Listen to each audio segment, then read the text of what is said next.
Hi friends, welcome to our channel. ఈరోజు నేను 2026లో Malayalam language లో రిలీజ్ అయినటువంటి ఒక మంచి సస్పెన్స్ క్రైమ్ థ్రిల్లర్ మూవీ స్టోరీని ఎక్స్ప్లెయిన్ చేయబోతున్నాను. అదే రాందం యామం. ఇక టైం వేస్ట్ చేయకుండా స్టోరీలోకి వెళ్ళిపోదాం. Now let's start our video.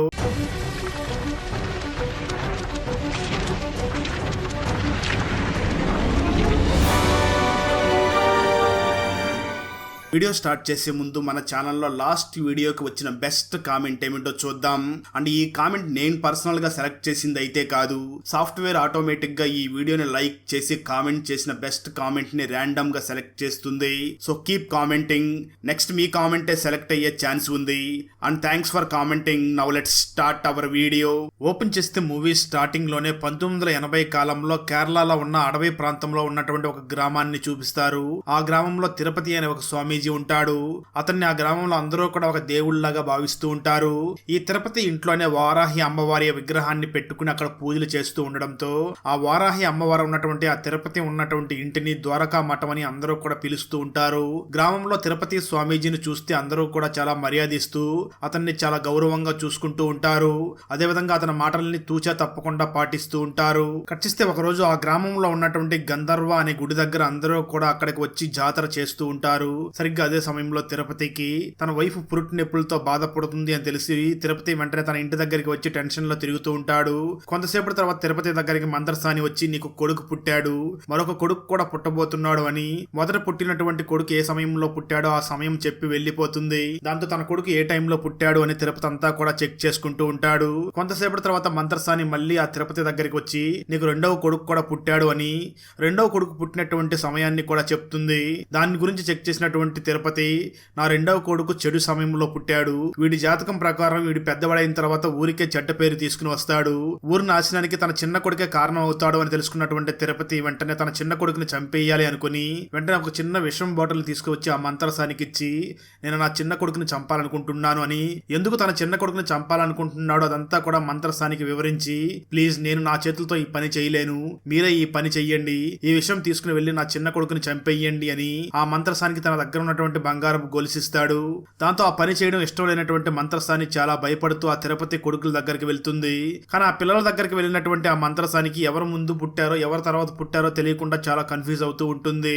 ఇదంతా గమనించినటువంటి తిరుపతి వెంటనే ఆ మంత్రసాని దగ్గరికి వచ్చి నీకు వీళ్ళిద్దరిలో ఎవరు సెకండ్ పుట్టారో అర్థం కావడం లేదు, అలాంటి సమయంలో నువ్వు పొరపాటున ముందు పుట్టిన వాడికి కూడా విషయం ఇచ్చే ప్రమాదం ఉంది, అలాంటి పని నువ్వేమీ చేయవద్దు, నువ్వు ఇక్కడి నుంచి ఈ గొలుసు తీసుకుని వెళ్ళిపో, ఎప్పుడూ కూడా ఈ ఊరికి రావద్దు, ఈ విషయం ఎవరికీ చెప్పొద్దు అని ఆ మంత్రసానిని అక్కడి నుంచి పంపించేస్తాడు. తిరుపతి వాళ్ళిద్దరిని కూడా పెంచుకుంటూ పెద్ద కొడుక్కి మాధవ్, చిన్న కొడుక్కి మహేష్ అనే పేరు పెట్టి ఇద్దరికి మంత్ర విద్యలన్నీ కూడా నేర్పిస్తూ ఉంటాడు.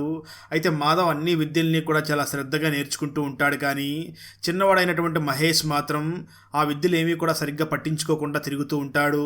దాంతో తిరుపతి అది గ్రహించి మాధవ్కి అన్ని మంత్ర విద్యలన్నీ కూడా నేర్పిస్తూ ఉంటాడు. అలా వాళ్ళిద్దరూ కూడా పెరిగి పెద్దవాళ్ళు అవుతారు. ఒకరోజు ఊరిలో ఏదో పూజ చేస్తూ ఉండగా అక్కడికి ఒక ఏనుగును కూడా తీసుకుని వచ్చి ఉంటారు. అయితే ఆ ఏనుగు అందరి మీద దాడి చేస్తూ ఉండడంతో ఇంతలో అక్కడికి మహేష్ వచ్చి ఆ ఏనుగుని తన కంట్రోల్లోకి తీసుకుంటాడు. ఇది మొత్తం చూసినటువంటి తిరుపతి ఈ మహేష్ లో ఏదో పవర్ ఉంది, అందుకే తను ఏనుగుని కంట్రోల్ చేయగలిగాడు అనుకుని చూస్తూ ఉంటాడు. అయితే మహేష్ మాత్రం తన తండ్రి దగ్గర ఎటువంటి విద్యల్ని నేర్చుకోకుండా పూర్తిగా నాస్తికుల్లా తయారై తిరుగుతూ ఉంటాడు. మాధవ్ మాత్రం తిరుపతి దగ్గర విద్యలన్నీ నేర్చుకుని తిరుపతి చేసే అన్ని పూజల్ని కూడా తను చేస్తూ ఉండడంతో గ్రామంలో ఉన్న వాళ్ళందరూ కూడా తిరుపతిని ఏ విధంగా గౌరవిస్తారో సేమ్ అదే విధంగా మాధవను కూడా గౌరవిస్తూ ఉంటారు. ఖర్చిస్తే ఒకరోజు వీళ్ళ ఊరు నుంచి విదేశాలకు వెళ్లిపోయి అక్కడ స్థిరపడినటువంటి స్టీఫెన్ తన కూతురైనటువంటి సోఫియాతో కలిసి ఇంటికి వస్తాడు. ఇంటికి వచ్చి వాళ్ళ ఊరు మొత్తం కూడా తన కూతురైనటువంటి సోఫియాకి చూపిస్తూ ఉంటాడు. సోఫియా అవన్నీ కూడా రికార్డ్ చేసుకుంటూ ఉంటుంది. నిజానికి స్టీఫెన్ క్రిస్టియన్ మతంలోకి కన్వర్ట్ అయినప్పటికీ తన హైందవ ధర్మాన్ని చాలా ఎక్కువ గౌరవిస్తూ ఊరు కట్టుబాట్లు అన్నిటినీ కూడా చక్కగా పాటిస్తూ ఉంటాడు. అలాంటి స్టీఫెన్ ఊర్లో ఉన్నటువంటి వారాహి విగ్రహం గురించి ఆ మఠం గురించి తన కూతురు సోఫియాకి చెప్పడంతో నేను వెంటనే ఆ ద్వారకా మఠం దగ్గరికి వెళ్లి చూడాలి అని అంటుంది. స్టీఫెన్ వెంటనే తన కూతురు సోఫియాని అక్కడికి తీసుకుని వెళ్లి అక్కడ ఉన్నటువంటి తిరుపతిని చూసి స్వామి నా కూతురు సోఫియా తను తాంత్రిక శక్తుల మీద ఒక రీసెర్చ్ చేస్తుంది, తను ఈ మఠం మొత్తం చూడాలనుకుంటుంది అని అంటూ ఉంటాడు. దానికి తిరుపతి మాట్లాడుతూ నువ్వు చాలా రోజుల తర్వాత మన ఊరికి వచ్చావు, చాలా సంతోషం. నీ కూతురు అడిగినట్లుగా ఈ మఠం మొత్తం తిప్పి చూపిస్తాను. కానీ నా పెద్ద కొడుకు మాధవ్ ఇప్పుడు ఒక పూజలో ఉన్నాడు. తన పూజ అయిపోగానే ఇక్కడికి రాగానే మఠం మొత్తం తిప్పి నీ కూతురికి చూపిస్తాడని అంటూ ఉంటాడు. అయితే ఆ సోఫియా మాత్రం అవసరం లేదు, నేనే తిరిగి చూసి వస్తాను అని. ఎక్కడైతే మాధవ్ సీక్రెట్ గా పూజ చేస్తున్నాడో తన దగ్గరికి సీక్రెట్ గా వెళ్లిపోతుంది. ఆ సమయంలో మాధవ్ ఒక అమ్మాయికి దెయ్యాన్ని విడిపిస్తాను అని ఆ అమ్మాయి దగ్గర పూజలు చేస్తూ ఆ అమ్మాయి దగ్గర అసభ్యంగా ప్రవర్తిస్తూ ఉంటాడు. ఇది మొత్తం చూసినటువంటి ఆ సోఫియా బయట ప్రజలందరినీ కూడా ఈ మాధవ్ చాలా మోసం చేస్తున్నాడు, ఇది ఎలాగైనా గ్రామంలో ఉన్న ప్రజలందరికీ కూడా తెలియాలి అని అక్కడంతా కూడా ఫోటోలు తీసుకుంటూ ఉంటుంది. సరిగ్గా అదే సమయంలో బయట ఏదో అరుపులు వినిపిస్తూ ఉండడంతో తను వెంటనే పైకి వెళ్లి చూస్తూ ఉంటుంది. నిజానికి బయట ఒక ఎద్దు చాలా కంట్రోల్ తప్పిపోయి అందరి మీద దాడి చేస్తూ ఉంటుంది. ఇంతలో మహేష్ అక్కడికి వచ్చి ఆ ఎద్దుని కంట్రోల్ చేస్తాడు. ఇది మొత్తం చూసినటువంటి సోఫియా ఇతనితో ఎలాగైనా మాట్లాడాలి అని సోఫియా వెంటనే ఆ మహేష్ దగ్గరికి వెళ్లి తనతో మాట్లాడి, ఈ ఊర్లో ఉన్న తెలివైన వ్యక్తి ఈ మహేషే, ఊర్లో ఉన్న వాళ్ళందరూ కూడా దయ్యము మూఢనమ్మకాల్ని నమ్ముతున్నారు. మహేష్ మాత్రం అవేమీ నమ్మకుండా తన పని తను చేసుకుంటూ ఎలాగైనా సిటీలో జాబ్ చేయాలని కోరుకుంటున్నాడు. ఇతను చాలా తెలివైన వాడు అని అనుకుంటూ ఉంటుంది. నిజానికి మహేష్ కూడా ఊరికి బయటికి వెళ్లిపోయి జాబ్ చేయాలని అనుకుంటూ ఉంటాడు. కానీ మహేష్ అంటే ఇష్టం లేనటువంటి తన తండ్రి తిరుపతికి మాత్రం ఆ విషయం అస్సలు నచ్చకుండా ఉంటుంది. కానీ మహేష్ మదర్ మాత్రం మహేష్ ఏదడిగినా తనకి ఇస్తూ తనని చాలా సపోర్ట్ చేస్తూ ఉంటుంది. అప్పటి నుంచి కూడా మహేష్ మరియు ఆ సోఫియా ఇద్దరు కలిసి మాట్లాడుకుంటూ చాలా ఆనందంగా ఊరు చుట్టూ తిరుగుతూ ఉంటారు. కట్ చేస్తే గ్రామంలో ఉన్న వాళ్ళందరూ కూడా తిరుపతి స్వామీజీకి ఏ విధంగా గౌరవం ఇస్తారో అదే విధంగా తన పెద్ద కొడుకునటువంటి మాధవ్ కూడా అదే విధంగా గౌరవం ఇస్తూ ఉంటారు. వాళ్ళ ఊర్లో పౌర్ణమి రోజు ఊర్లో ఉన్నటువంటి గంధర్వ గుడి దగ్గరికి ఈ మాధవ్ ఒక్కడ మాత్రమే వెళ్లి పూజ చేస్తూ వస్తూ ఉంటాడు. ఎందుకంటే ఆ గుడి దగ్గరికి ఎవరు వెళ్ళినా చనిపోతారు అని ఒక పుకారు క్రియేట్ చేసి ఉంటారు. దాని ద్వారా ఊర్లో ఉన్న ప్రజలందరూ కూడా గుడి దగ్గరికి వెళ్ళడానికి కూడా భయపడిపోతూ అటు సైడ్ వెళ్లకుండా దూరంగా వెళ్లిపోతూ ఉంటారు. ఒక్క మాధవ్ మాత్రమే పౌర్ణమి రోజు ఆ గుడి దగ్గరికి వెళ్లి దీపాలు వెలిగించి పూజ చేసి వస్తూ ఉంటాడు. ఈ విషయం తెలుసుకున్నటువంటి సోఫియా వెంటనే తను ప్రేమిస్తున్నటువంటి మహేష్ దగ్గరికి వెళ్లి, నేను ఒకసారి ఆ గంధర్వ గుడి దగ్గరికి వెళ్ళాలి అని అడుగుతుంది. దానికి మహేష్, మనం అక్కడికి వెళ్ళడానికి వీల్లేదు, అక్కడికి వెళ్ళిన వాళ్ళందరూ కూడా చాలా మంది చనిపోతున్నారు, ప్లీజ్ అక్కడికి వెళ్ళడానికి వీల్లేదు, కాకపోతే నువ్వు అడిగావు కాబట్టి ఆ గుడి వరకు నిన్ను తీసుకుని వెళతాను అని సోఫియాని ఆ గుడి దగ్గరికి తీసుకుని వెళ్ళగా సోఫియా మాత్రం ఇంకా గుడి లోపలికి వెళ్ళాలి అని అంటూ ఉంటుంది. మహేష్ ఆ సోఫియాని ఆపి, నువ్వు లోపలికి వెళ్ళడానికి వీల్లేదు, ఇక్కడి నుంచి ఫోటో తీసుకో అని చెప్పి అక్కడి నుంచి ఇద్దరు కూడా ఫోటో తీసుకుని బయలుదేరి వెళ్లిపోతారు. అయితే ఈ విషయం ఊర్లో వాళ్ళకి తెలిసిపోవడంతో వెంటనే వాళ్ళందరూ కూడా తిరుపతి దగ్గరికి వెళ్లి, నీ చిన్న కొడుకైనటువంటి మహేష్ సోఫియాతో కలిసి ఆ గంధర్వ గుడి దగ్గరికి వెళ్ళాడు అని చెప్తూ ఉంటారు. దాంతో తిరుపతి చాలా కోపంగా మహేష్ ని చూసి, నీకు ఎన్నిసార్లు చెప్పాను ఆ గుడి దగ్గరికి వెళ్ళొద్దని, అటువైపు ఎందుకు వెళ్ళావు అని తిడుతూ ఉంటాడు. సరిగ్గా అదే సమయంలో ఊర్లో ఉన్న పెద్ద వాళ్ళందరూ కూడా తిరుపతి దగ్గరికి వచ్చి, స్వామి, ఇక మీదట మీ ఇంట్లో ఉన్న ద్వారకా మఠంలో ఉన్నటువంటి వారాహి అమ్మవారి విగ్రహాన్ని ఇక్కడ ఉంచడానికి వీల్లేదు, ఏదైనా గుడి కట్టి వెంటనే అక్కడికి షిఫ్ట్ చేయాలి అని అంటూ ఉంటారు. ఆ మాట ఉన్న తిరుపతి ఊరి ప్రజలందరినీ చూసి, ఇంతకాలం ఇన్ని సంవత్సరాల్లో విగ్రహం ఇక్కడే ఉంది కదా, ఎందుకు సడన్ గా ఇక్కడి నుంచి మార్చేయాలనుకుంటున్నారు అని అడుగుతాడు. దానికి ఆ ఊరి పెద్దలు మాట్లాడుతూ, నీ కొడుకైనటువంటి మహేష్ ఒక క్రైస్తవురాలైనటువంటి సోఫియా చుట్టూ తిరుగుతున్నాడు, అలాంటి వ్యక్తి ఉన్నటువంటి ఇంట్లో అమ్మవారి విగ్రహం ఉండడానికి వీల్లేదు, వెంటనే ఇక్కడి నుంచి మార్చేయాలి అని అంటూ ఉంటారు. దానికి ఆ తిరుపతి సమాధానం చెప్తూ, అలాగే ఈ పౌర్ణమి రోజు అమ్మవారి విగ్రహాన్ని ఏదైనా గుడిలోకి మార్చేద్దామని చెప్పి వాళ్ళందరినీ అక్కడి నుంచి పంపించి తిరుపతి వెంటనే తన చిన్న కొడుకైనటువంటి మహేష్ ని చాలా తీవ్రంగా తిడుతూ, నీ వల్ల ఈ రోజు నాకు గ్రామంలో విలువ లేకుండా పోయింది, నీలాంటి వాళ్ళకి ఇంట్లో స్థానం లేదు, వెంటనే ఇక్కడి నుంచి వెళ్ళిపో అని చెప్పి మహేష్ ని వెంటనే ఇంటి నుంచి పంపించేస్తాడు. ఈ విషయం తెలుసుకున్నటువంటి సోఫియా వెంటనే మహేష్ దగ్గరికి వెళ్లి, ఈ రోజు నువ్వు ఇంటి నుంచి బయటికి రావడానికి నేనే కదా కారణం, సో నువ్వు మా ఇంటికి వచ్చి ఉండొచ్చు అని చెప్పి మహేష్ ని వాళ్ళ ఇంటికి తీసుకుని వెళ్ళిపోతుంది. అయితే కొంతసేపటి తర్వాతకి సోఫియా వాళ్ళ ఇంటి దగ్గరికి ఒక వ్యక్తి వచ్చి మాట్లాడుతూ అక్కడ ఉన్నటువంటి మహేష్ ని చూసి, మహేష్, నువ్వు ఈ వయసులో ఇక్కడ ఉండడం అంత మంచిది కాదు, నువ్వు వెంటనే బయలుదేరి మా ఇంటికి వచ్చి అని చెప్పి మహేష్ ని తనతో పాటు అక్కడి నుంచి ఆ వ్యక్తి తీసుకుని వెళ్ళిపోతాడు. కట్ చేస్తే ఆ తర్వాత రోజు తిరుపతి స్వామీజీ వాళ్ళ వైఫ్ కి ప్రసవం చేసినటువంటి ఆ మంత్రసారి తిరిగి మళ్ళీ గ్రామానికి రావడంతో అది గమనించినటువంటి తిరుపతి స్వామీజీ వెంటనే ఆ మంత్రసారి దగ్గరికి వెళ్లి, నిన్ను ఈ ఊరికి తిరిగి రావద్దని చెప్పాను కదా, మళ్ళీ ఎందుకు ఇక్కడికి వచ్చావు అని అడుగుతూ ఉంటాడు. ఆ మంత్రసారి తిరుపతిని చూసి మాట్లాడుతూ, నా వయసు వచ్చింది, నా బాగోగులు చూసుకోవడానికి కూడా ఎవరూ లేరు, అందుకే చివరి రోజుల్లో ఇక్కడ ఉండడం కోసం ఈ ఊరికి వచ్చేసాను అంటూ ఉంటుంది. సరిగ్గా అదే సమయంలో అక్కడికి వచ్చినటువంటి సోఫియా మంత్రసాని పరిస్థితిని అర్థం చేసుకుని ఆ మంత్రసాని తన ఇంట్లో ఉండమని చెప్పి తన ఇంటికి తీసుకుని వెళ్లిపోతుంది. ఆ తర్వాత రోజు మాధవ్ ఎవరికీ తెలియకుండా తన సరిగ్గా ఆ ఊర్లో ఉన్నటువంటి గంధర్వ అని గుడి దగ్గరికి వెళుతూ ఉంటాడు. ఇది గమనించినటువంటి సోఫియా ఈ సమయంలో ఎవరికీ తెలియకుండా ఈ మాధవ్ ఎందుకు ఆ గుడి దగ్గరికి వెళుతున్నాడు అని, అక్కడ ఏం జరుగుతుందో తెలుసుకోవాలి అని సీక్రెట్ గా తను కూడా ఆ గంధర్వ గుడి దగ్గరికి వెళ్తుంది. అలా సోఫియా సీక్రెట్ గా గుడి లోపలికి వెళ్లి చూడగా నిజానికి అక్కడ మాధవ్ ఒక అమ్మాయితో శృంగారం చేస్తూ ఉంటాడు. ఉంటాడు. అది చూసినటువంటి సోఫియా వీడింత నీచుడా, గ్రామ ప్రజలందరూ కూడా వీడిని చాలా గౌరవిస్తున్నారు, వీడు మాత్రం గుడి దగ్గరకు వచ్చి ఇలాంటి నీచమైన పని చేస్తున్నాడు, వీడి నిజ స్వరూపం గ్రామ ప్రజలందరికీ కూడా తెలియాలి అనుకుంటూ ఉంటుంది. కట్ చేస్తే ఆ తర్వాత రోజు సోఫియా వాకింగ్ కి వెళుతూ ఉన్న సమయంలో మాధవ్ అక్కడికి వచ్చి మాట్లాడుతూ, నువ్వు వెంటనే నా తమ్ముడైనటువంటి మహేష్ కు దూరంగా ఉండు, లేదంటే నీ అంతు చూస్తాను అని వార్నింగ్ ఇచ్చే ప్రయత్నం చేస్తూ ఉంటాడు.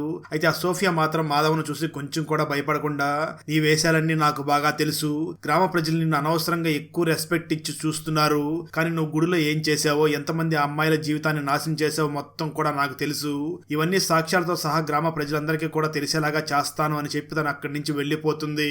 ఆ మాటలో ఉన్నటువంటి మాధవ్ ఒక్కసారిగా షాక్ అవుతూ ఉంటాడు. మరోపక్క సోఫియా ఫాదర్ అయినటువంటి స్టీఫెన్ వాళ్ళ కమ్యూనిటీలో ఒక మంచి అబ్బాయిని చూసి సోఫియాకి పెళ్లి చేయాలని ట్రై చేస్తూ ఉంటాడు. ఈ విషయం తెలుసుకున్నటువంటి సోఫియా వెంటనే స్టీఫెన్ ని చూసి, నాన్న నాకు పెళ్లి సంబంధాలు చూడవద్దు, నేను మహేష్ ని పెళ్లి చేసుకోవాలనుకుంటున్నాను అంటుంది. ఆ మాటలో ఉన్నటువంటి స్టీఫెన్ కూడా అందుకు ఒప్పుకుంటాడు. ఆ వెంటనే స్టీఫెన్ ప్రెజెంట్ మహేష్ కి మంచి జాబ్ లేదు కదా అని సిటీలో జాబ్ ఇంటర్వ్యూ కోసం అని ఏర్పాట్లన్నీ చేసి మహేష్ ని వెంటనే సిటీకి పంపిస్తాడు. ఆ తర్వాత రోజు సోఫియా ఇంట్లో ఒంటరిగా గార్డెన్ లో పని చేసుకుంటూ ఉన్న సమయంలో ఇంతలో అక్కడికి ఒక విషసర్పం వచ్చి తనని కాటు వేస్తుంది. ఆ సోఫియా ఇంట్లోనే ఉన్నటువంటి మంత్రసాని వెంటనే సోఫియాని ఆ గంధర్వ మఠం దగ్గరికి తీసుకుని వెళ్లి అక్కడ ఉన్నటువంటి తిరుపతి స్వామీజీకి చూపించి, ఈ అమ్మాయికి పాము కరిసింది, ఎలాగైనా కాపాడండి అని అంటూ ఉంటుంది. ఆ తిరుపతి స్వామీజీ కూడా సోఫియాని చూసి చెక్ చేసి, ఈ అమ్మాయికి మామూలు నాగు కాదు, నల్ల నాగు కాటు వేసినట్టు ఉంది, ఆ విషయాన్ని తీయడం చాలా కష్టం, బాడీ మొత్తం కూడా పాకినట్లుగా ఉంది, ఇలాంటి సమయంలో ఈ అమ్మాయిని కాపాడడం చాలా కష్టం అని అంటూ ఉంటాడు.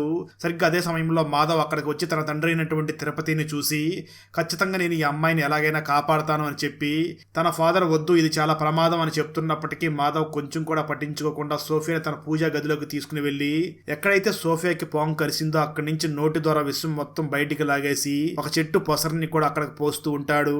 దాంతో సోఫియా నెమ్మదిగా స్పృహలోకి వస్తూ ఉంటుంది. సరిగ్గా అదే సమయంలో మాధవ్ ఆ సోఫియాని ఎక్కడ పడితే అక్కడ టచ్ చేస్తూ తనని ముద్దు పెట్టుకుంటూ తనని చాలా బలవంతంగా అనుభవిస్తూ ఉంటాడు. ఆ తర్వాత సోఫియా వెంటనే అక్కడి నుంచి ప్రాణాలతో బయటపడి ఇంటికి వచ్చి చాలా ఏడుస్తూ ఉంటుంది. మత్తులో ఉన్నప్పటికీ సోఫియాకి ఆ పూజా గదిలో మాధవ్ తనని ఏ విధంగా అనుభవించడంతా కూడా గుర్తు చేసుకుని బాధపడుతూ ఉంటుంది. అదే సమయంలో మంత్రసాని సోఫియా దగ్గరికి వచ్చి మాట్లాడుతూ, నువ్వు చాలా ప్రమాదంలో పడ్డావు, ఆ మాధవ్ లేకపోతే నీ ప్రాణాలు కూడా దక్కేటివి కాదు అని అంటూ ఉంటుంది. ఆ మాటలో ఉన్నటువంటి సోఫియా మంత్రసాన్ని చూసి, తను నా ప్రాణాలను మాత్రమే కాపాడలేదు, నన్ను మానభంగం చేసి నా శీలాన్ని కూడా దోచుకున్నాడు, వాడు ఊర్లో ఉన్న చాలా మంది అమ్మాయిల్ని కూడా గుడిలోకి తీసుకుని వెళ్లి ఈ విధంగానే పాడు చేస్తున్నాడు అని చెప్తూ ఉంటుంది. ఆ మాటలో ఉన్నటువంటి మంత్రసాని, ఏంటి మాధవ్ ఎంత క్రూరుడా, కానీ ఊర్లోని జనం మాత్రం తనని చాలా గౌరవించి చూసుకుంటున్నారు, వీడింత నీచుడా అని చెప్పి చాలా ఆశ్చర్యపోతూ ఉంటుంది. సరిగ్గా అదే సమయంలో పట్నం వెళ్ళినటువంటి మహేష్ కి జాబ్ దొరకడంతో తను చాలా ఆనందంగా ఇంటికి బయలుదేరి వస్తూ ఉంటాడు. అలా మహేష్ చాలా ఆనందంగా ఇంటికి రాగా సోఫియా మాత్రం తనకు జరిగినటువంటి ఆ అన్యాయాన్ని గుర్తు చేసుకుని చాలా బాధపడుతూ తన ఫేస్ ని మాత్రం మహేష్ కు చూపించకుండా మహేష్ ని అవాయిడ్ చేస్తూ ఉంటుంది. అయితే నిజం తెలియనటువంటి మహేష్ నన్నెందుకు సోఫియా అవాయిడ్ చేస్తుంది అని ఆలోచిస్తూ ఉంటాడు. అయితే కట్ చేస్తే కొన్ని రోజుల తర్వాత మాధవ్ అంటే అస్సలు పడనటువంటి సోఫియా కొంచెం కొంచెంగా అతనిని ఇష్టపడడం మొదలు పెడుతుంది. అతను మాయలో పడిపోతూ ఉంటుంది. ఒకరోజు తను ఒంటరిగా మాధవ్ దగ్గరికి వెళ్లి మాట్లాడుతూ, నాలో ఉన్న ఫీలింగ్స్ నువ్వు రెట్టింపు చేసావు, ఆ సుఖాన్ని నేను మళ్ళీ తిరిగి అనుభవించాలనుకుంటున్నాను, కాబట్టి నేను వచ్చే పౌర్ణమి రోజు ఆ గంధర్వ గుడిలో నీ కోసం వెయిట్ చేస్తూ ఉంటాను, నువ్వు అక్కడికి వచ్చేయని అంటుంది. ఆ మాటలో ఉన్నటువంటి మాధవ్ చాలా గర్వంతో మాట్లాడుతూ, నా గురించి నువ్వు చాలా తక్కువ అంచనా వేశావు, నా పూజల గురించి నా మంత్రాల గురించి కూడా నువ్వు చాలా తక్కువ అంచనా వేశావు, ఇప్పుడు నా మగతనం ఏమిటో చూసిన తర్వాత నువ్వు నన్ను వదిలిపెట్టలేకపోతున్నావా అంటూ ఆ మాధవిని చూసి, సరే ఈ పౌర్ణమి రోజు గుడి దగ్గరికి వచ్చి అని చెప్పి వెళ్లిపోతాడు.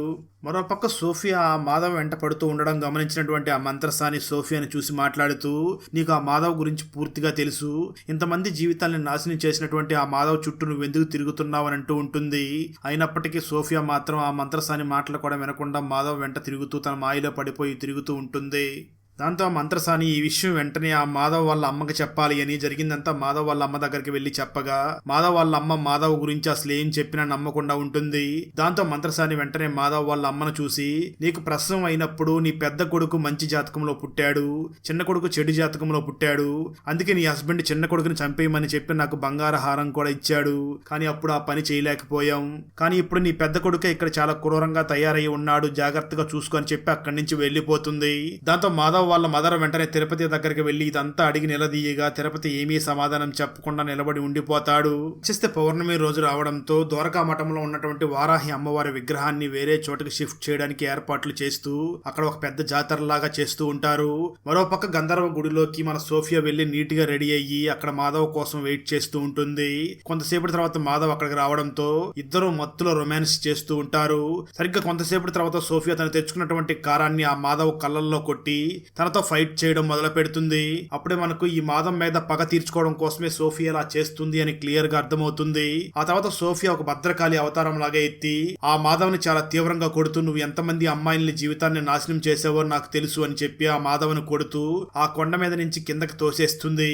కొండ కింద ఊర్లో ఉన్న జనం అందరూ కూడా ఆ వారాహి అమ్మవారిని ప్రతిష్ఠించడం కోసం జాతరలాగా చేస్తూ ఉండగా వాళ్ళ దగ్గర వచ్చి ఈ మాధవ్ పడతాడు. కొండ పైన ఉన్నటువంటి సోఫియా ఒక భద్రకాళి రూపంలో కింద ఉన్న వాళ్ళందరికీ కూడా కనిపిస్తూ ఉంటుంది.